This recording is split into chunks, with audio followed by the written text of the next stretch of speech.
So dito na tayo guys, gagawa tayo ng tutorial to guys. Tutorial to para makagawa ng ganito. So ito guys, ano to? Interior to ng ng motor. So pag gumawa kayo nito guys, dapat yung yung tawag dito sa Tagalog, hirap basta hindi siya dito sa amin tinatawag na hindi dipundo yung pag hilain mo siya bumabalik agad yung bouncy na interior ng motor yung gagamitin nyo, hindi yung paghila nyo ganyan nakaano lang. So hindi maganda yan.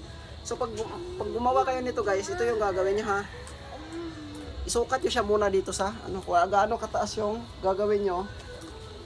Prepare nyo to guys, pag-prepare ganito.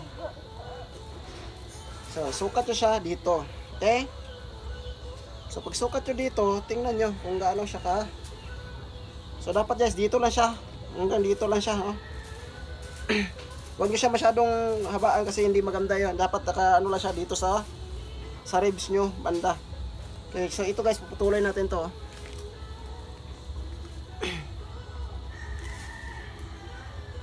So ito guys, puputulin natin ngayon. Yeah. Okay? So ito na yung sukat sa akin.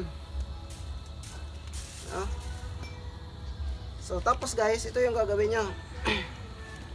Isa at saka itong isa. So ang isa nito guys, ang purpose nito dito yan guys. Ito yung naka dito. Yan. So itatali natin to guys. Pero dito sa dulo guys, yung gagawin nyo, ito yung pinaka-importante.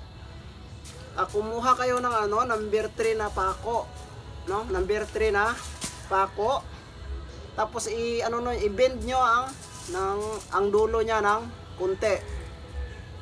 Basta mabend siya na hindi siya malaglag, okay na yan. Hindi problema yan. Importante na mabend siya. Tapos suggest ko lang guys, kasi yung ulo ng yung ulo ng pako matalas to. Habang gumagana yung yung chainsaw, so madali niyang napuputol to. Kasi kung hindi mo siya lagyan ng guma, yung pang tali dito. Kaya yung ginagawa ko guys, nilalagyan ko siya ng tawag dito, kinukuviran ko siya ng guma din. Saka bago ko siya itali dito. So ito yung ginagawa ko guys. Okay. Kahit anong pagtali nyo guys, basta mabuo nyo siya, okay na yan. Walang dito, walang exact na basta makagawa lang kayo nito, okay na. So tapos ito guys, yung tatlong pantali, ito yung tatlong pantali yung gagawin nyo. Ito, ang isa dito yan guys. Dito mo yan gagawin. Yun so tali nyo siya. Yan.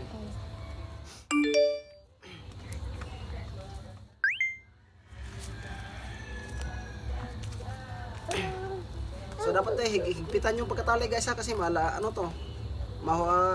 tawag dito, mahuslot. Sa tanong yung huslot. pag maluwag yung nyo guys, mahuslot, yung matanggal ba kumaga. Sa term namin dito sa negro, mahuslot, mapalos. Okay? So ganito yung mukha niya guys, Okay? So ito yan siya guys, ito yan siya dito. Ayan. Ito yan siya dito.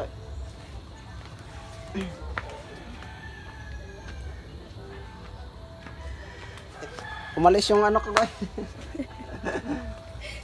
Iniiwan ng mama.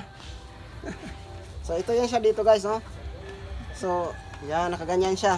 Okay? Pero pag ganito lang siya, hindi maganda kasi malalaglag to. Kaya dapat kailangan may tali dito sa harap, may tali din dito sa likod. So ito yun siya guys.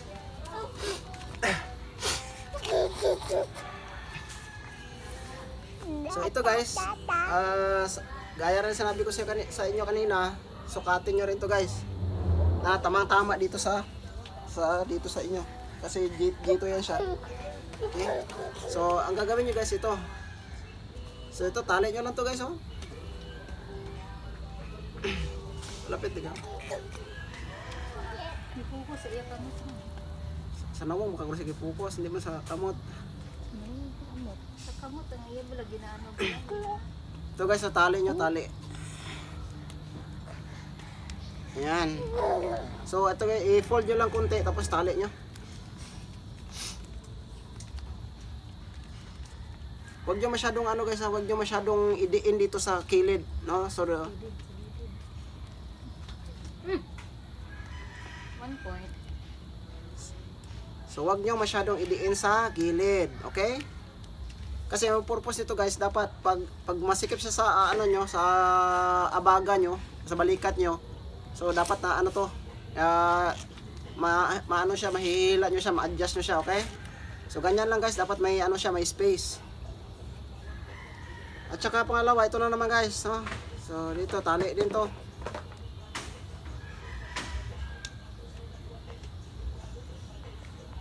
Yan. Ang dali lang gawin nito guys, napaka ano nito guys? Napaka helpful nito. Napaka useful talaga ng sling belt, guys. Sa lahat ng mga operator diyan na hindi pa gumagamit ito, sinasabi ko sa inyo, pag masanay kayo sa ganito, pagtapos yung chinsaw maghapon, pwede pa kayo mag-basketball.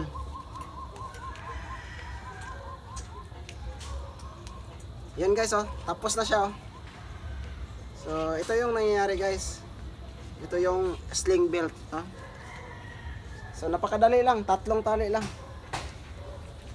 Oh, tingnan nyo, isuot ko. Yung ginawa natin, oh.